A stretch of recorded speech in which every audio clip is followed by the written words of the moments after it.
যখন নয়নের জলে কাঁদছেন এমন সময় রাবণের ভ্রাতাস পুত্র বিভীষণের পুত্র তরণী সেন গিয়ে বলছে, জেঠুমণি জেঠুমণি তোমার নয়নে জল কেন, তুমি কাঁদছো কেন?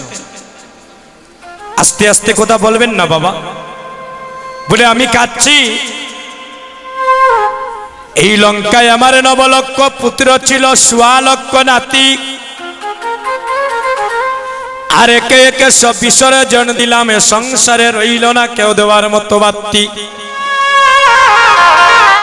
এই রামের সাথে যুদ্ধে পাঠিয়ে এক এক করে প্রতিটি মায়ের কুল আমি কালি করে দিয়েছি। আগামীকাল যখন সূর্যমণি উদয় হবে এই রামের সাথে আমাকেই যুদ্ধে যেতে হবে, আর লঙ্কায় কোনো বীর নেই। তো আমি কেন কাঁদছি জানো? যদি রামের সাথে যুদ্ধ করিয়া যদি আমার এই প্রাণটা চলে যায়,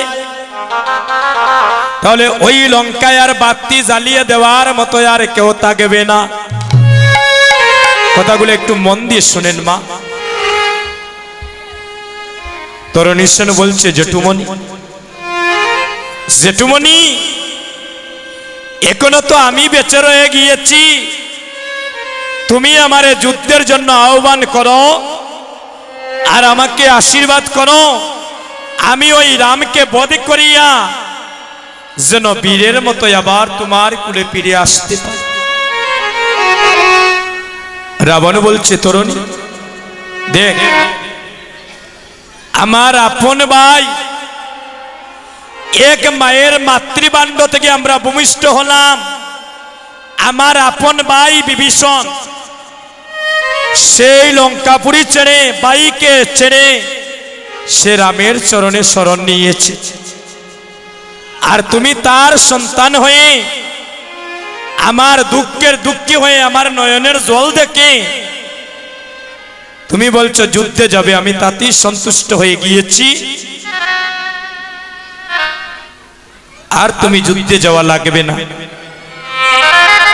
বলছে, না জেঠুমণি, যদি তুমি আমায় যুদ্ধে যাওয়ার অনুমতি না দাও আর যুদ্ধে যাওয়ার যদি আদেশ না দাও, তাহলে এই মুহূর্তে তোমার সম্মুখে আমার প্রাণটা আমি বিসর্জন দিয়ে দেব।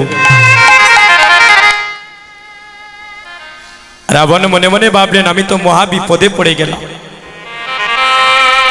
আচ্ছা শোনো, যদি তুমি যুদ্ধে যেতে চাও তবে তুমি তোমার মায়ের কাছ থেকে আদেশ এবং আশীর্বাদ নিয়ে তুমি যুদ্ধে যাও। আমি তোমাকে সেই অনুমতি দিতে পারবো না। তোমার মা তোমাকে যদি আদেশ দেন তুমি তবে এই যুদ্ধে যেতে পারো। মন দিয়ে শুনেন।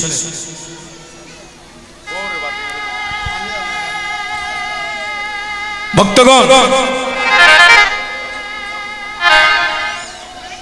গিয়েছে মায়ের কাছে। বিভীষণের স্ত্রীর নাম কি? সরমা।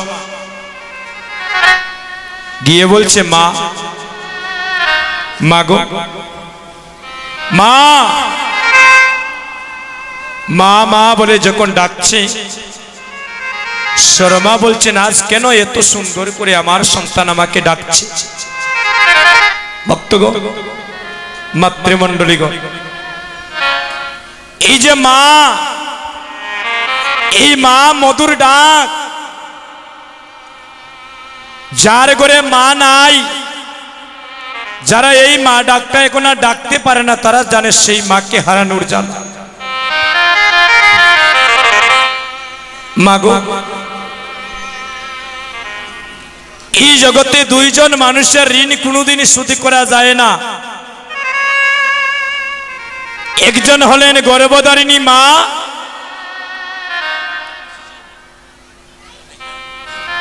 আর একজন হলেন জন্মদাতা পিতা। এই দুইজন মানুষের ঋণ কোনোদিন শোধ করা যায় না। আপনাদের আশীর্বাদী মহাপ্রভুর কৃপায় এই অল্প বয়সে যত স্থানে কীর্তন করলাম, মনে হয় আমার বংশের মধ্যে দাদা কেউ এত স্থানে যায় নাই।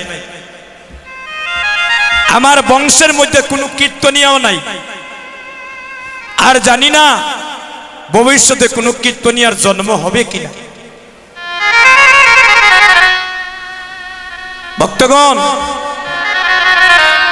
আপনাদের চরণে একটা নিবেদন করে যাই, এই কাদিপুর গ্রামে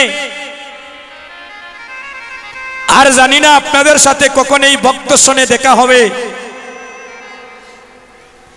আসল জায়গায় প্রেম ভক্তি রাখেন আপনার মানব জনম ধন্য।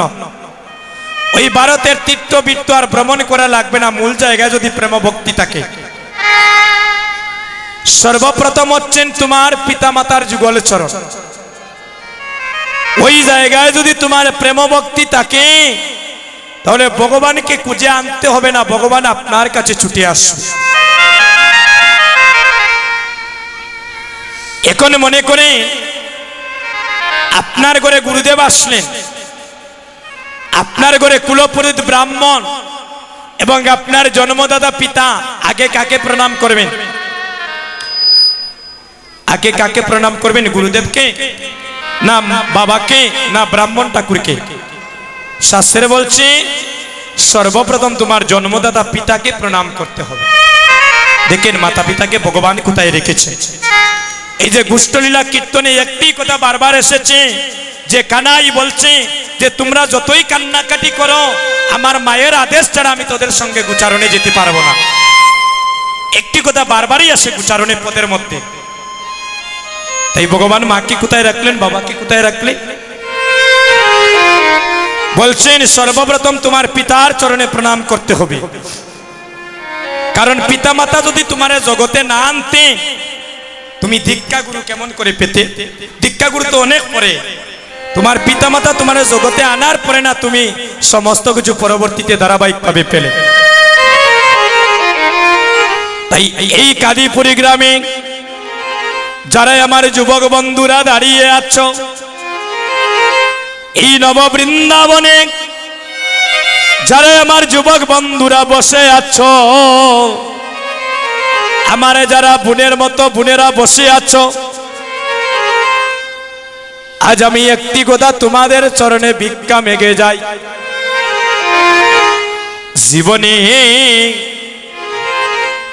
জীবনে কোনোদিন মা বাবারে কষ্ট দিও না রে বোন।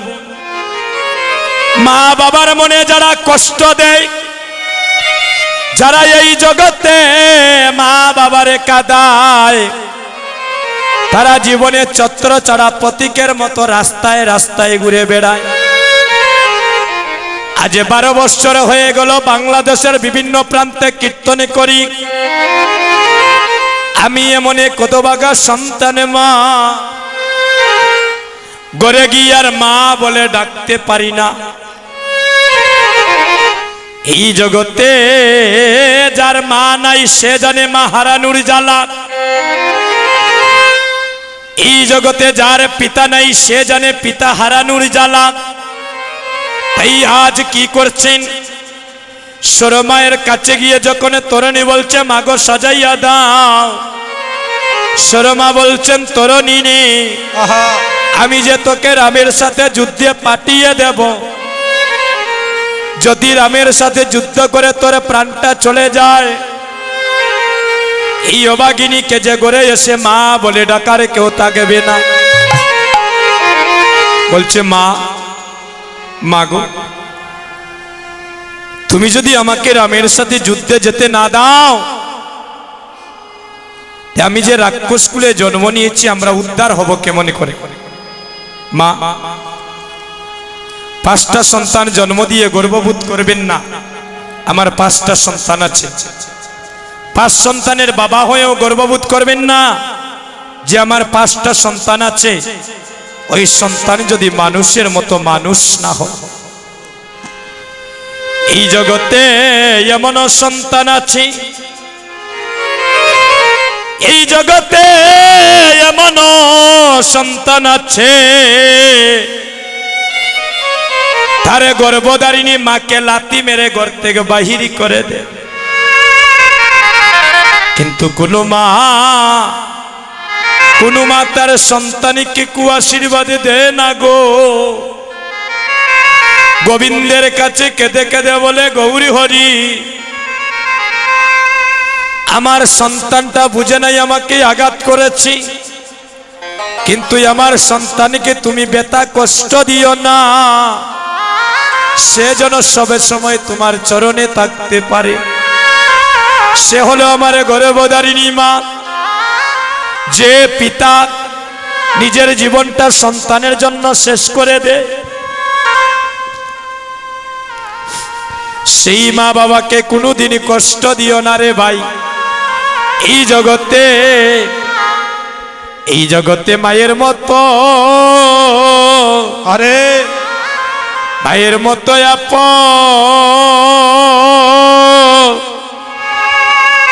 আপন কে হো এই জগতে, আরে মায়ের মতো, আরে